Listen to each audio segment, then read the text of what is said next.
Okay, this is video number 4 for the Makonet and for the Bagrut.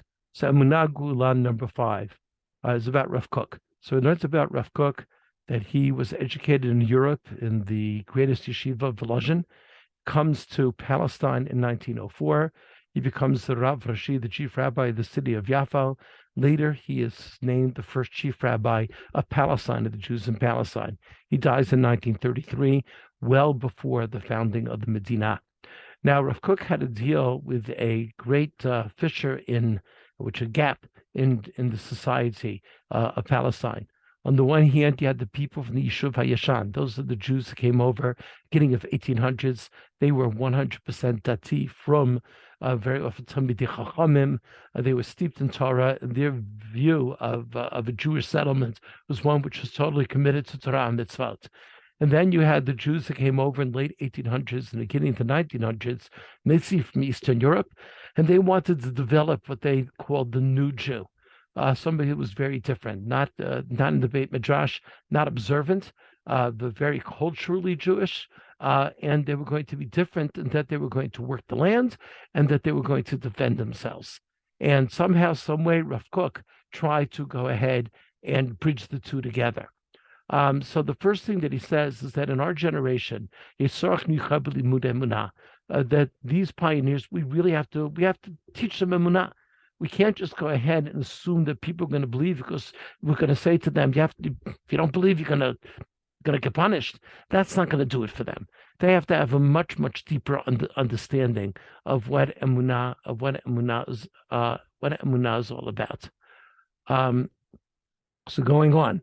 He says that this generation has a lot more education, and therefore they need a lot deeper explanations of emunah. It just can't be sold to them as something which is very easy. And even though these people have not adopted upon themselves the idea of observing Torah, but they have moral understanding. These are moral people. These are people that care. These are people, for the most part, socialists. They care about the society around them. They care about other people. And therefore, they need explanations about the Judaism, which is going to ring true to their general moral beliefs. In the past, we had maybe greater Talmidei Chachamim, but the general tzibur, the general rank and file of the people didn't know very much. Now, in this generation, he's talking about the beginning of the 1900s, we may not have the same Gedolei Ador, the same Torah luminaries, but the tzibur, the general public, is much better educated. And since they're much better educated, they can do tshuva, but it can't be miyira. It can't be because you're going to instill the fear of God in them, but tshuva me'ava, to understand and to develop a love of God, that is something which is something that we should be able to do.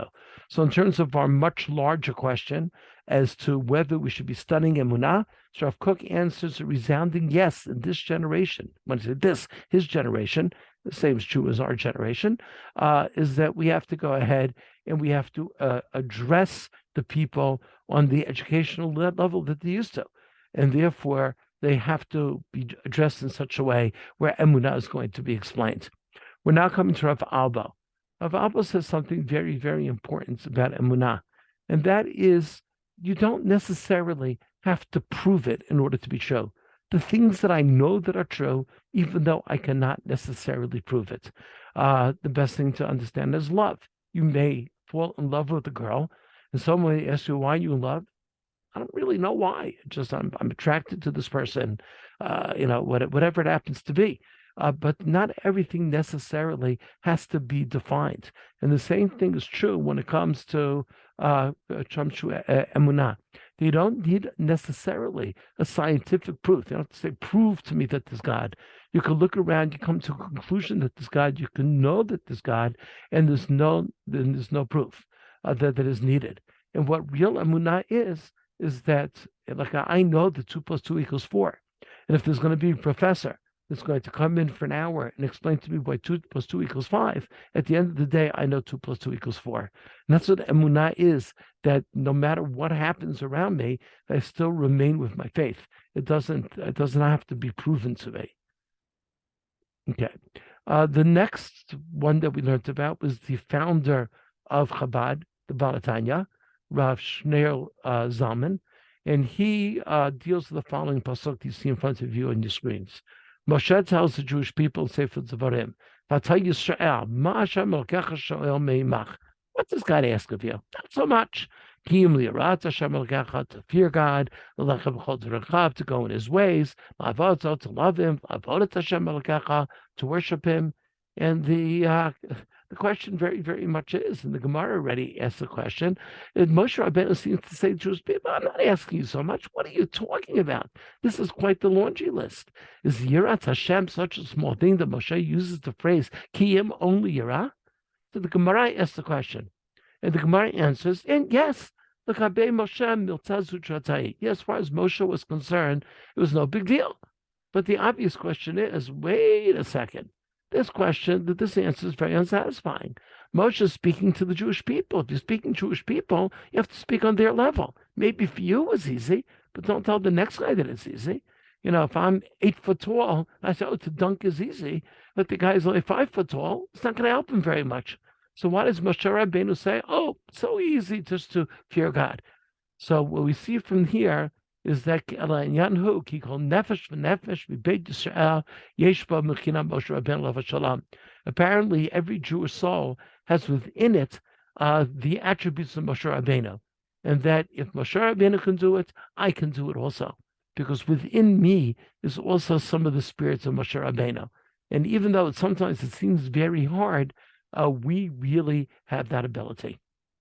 The Lubavitcher Rebbe, the first Lubavitcher Rebbe, then goes ahead and teaches us something about, well, how do I get there? How do I get to this level of emunah? So he says the word emunah really comes from the word imun. You all know that a main is a coach. Imunim are exercises and practices. Emunah is a matter of getting into a good routine. What is routine? Is that most people, if they've seen a magnificent sunset, or they've climbed a mountain and they're looking at a beautiful landscape, will say, this is God's country. We see it in front of us. And for that fleeting moment, we see the beauty of the world that God created. What we have to do is you have to see it all the time. When you walk out of the door in the morning, you have to get into the routine. Lahargil et da'ato machshavta. Wow, look at this creation. We speak to another human being. Wow, look at this creation. So whenever you look around, you are constantly seeing the creations of God. It's not just seeing a tree in the sky, but you're constantly seeing the creations of God. And if you're able to do that, and you're able to do this imunim, you're able to do it all the time, then emunah becomes very, very simple, because you'll be very, very much inspired all the time, whenever you see one of God's creations, to be able to recognize the greatness of God. And that is the end of this video.